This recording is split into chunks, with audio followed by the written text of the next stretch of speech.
começou a crescer, junto com o trigo, começaram a surgir as diferenças. O joio e o trigo são muito parecidos por um tempo.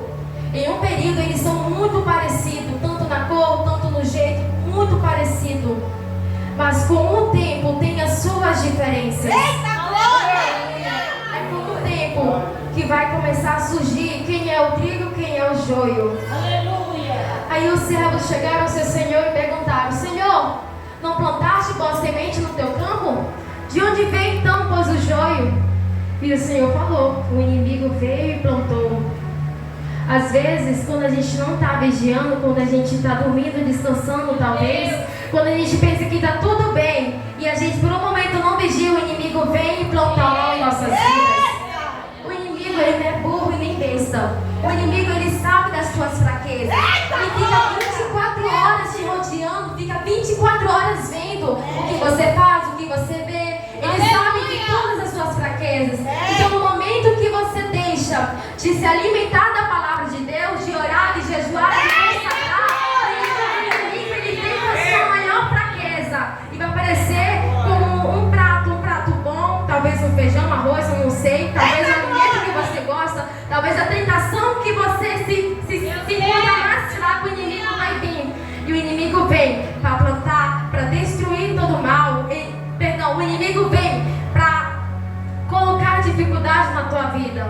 Antigamente era assim, os inimigos, ele plantavam o joio no meio do trigo, e era uma prática criminosa, porque trazia para o dono dificuldades, trazia momentos difíceis.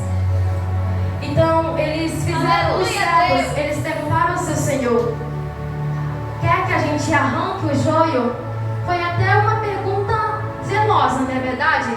A gente quer realmente tirar o mal do meio do bem. A gente não quer que o mal esteja no meio do bem.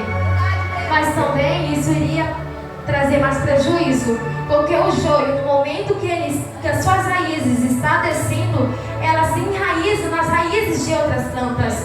Ou seja, o joio e o trigo já estavam crescendo. Então o joio já estava enraizado na raiz do trigo. E se tirasse o joio, o trigo também iria ser arrancado, e o prejuízo iria ser maior. Então foi sábio daquele senhor, o pai daquela família, dizer: não, deixai o trigo e o joio ali. Quando chegar no tempo certo, iremos recolher primeiro o joio e depois o trigo. E o joio será lançado na fornalha, o joio será queimado e o trigo a gente vai guardar no nosso celeiro. Mas o que Jesus queria dizer? Mais na frente, em Mateus 30, no mesmo capítulo, Mateus 36, Jesus ele explica a parábola.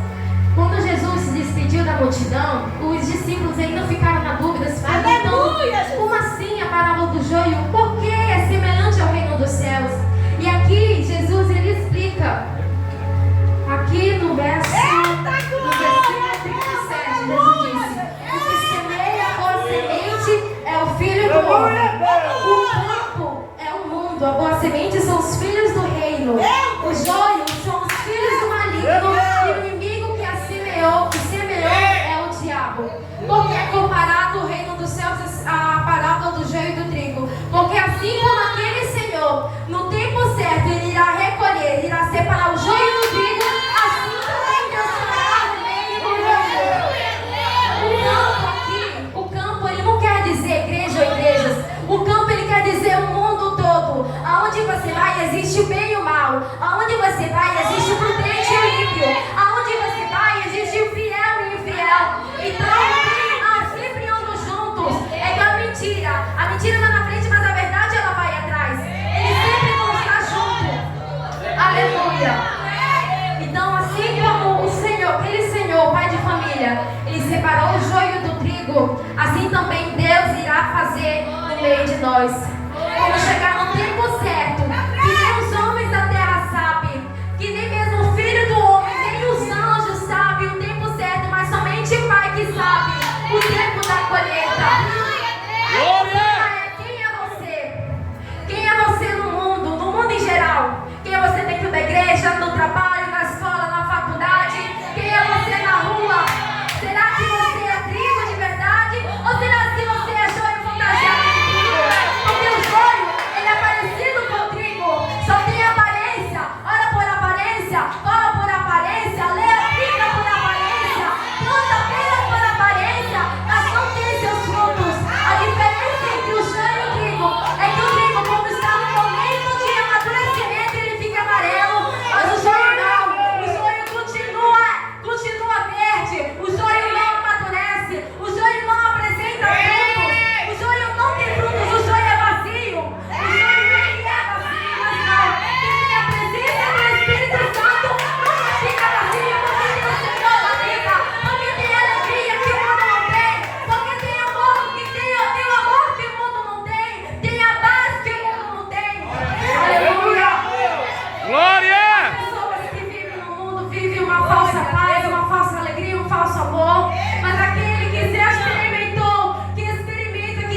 sei se é a segunda ou terceira vez que Pedro vai negar Jesus.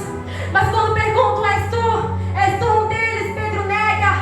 E na segunda vez ou na terceira vez, eu não lembro, falam verdadeiramente, és tu um deles, porque a tua fala te denuncia. Aleluia! Quando você tem intimidade com Deus, a tua fala, teu modo de agir, de falar, de levar, aonde vai, te denuncia. A tua semblante, ele te denuncia. Quando você tem intimidade com Deus, você é luz e você brilha. Nós somos chamados para ser o trigo, para ser luz e para ser o sal da terra, para ser exemplos de Cristo, para ser mini Cristo nessa terra, porque o maior exemplo de um homem que andou nessa terra é Jesus Cristo. Ele veio nessa terra, sofreu, passou por dificuldades, mas não desistiu de mim, de você. E nós que passamos por problema de dificuldade já queremos desistir. Ramando que faz. Na verdade, nós somos melhor que Cristo para desistir? Não somos. Assim como Jesus Cristo, ele foi humilhado, foi traído, cuspiram em sua face, chicotearam ele, bateram nele, humilharam. O povo, o mesmo povo que Jesus curou, foi o mesmo povo que falou: crucificam, crucificam. Remendo e que passo e caramanai. Remando que faz. Então não desista. Você pode passar por problemas, dificuldades, mas não desista da sua caminhada. Não seja o joio que voltou atrás. Não seja o joio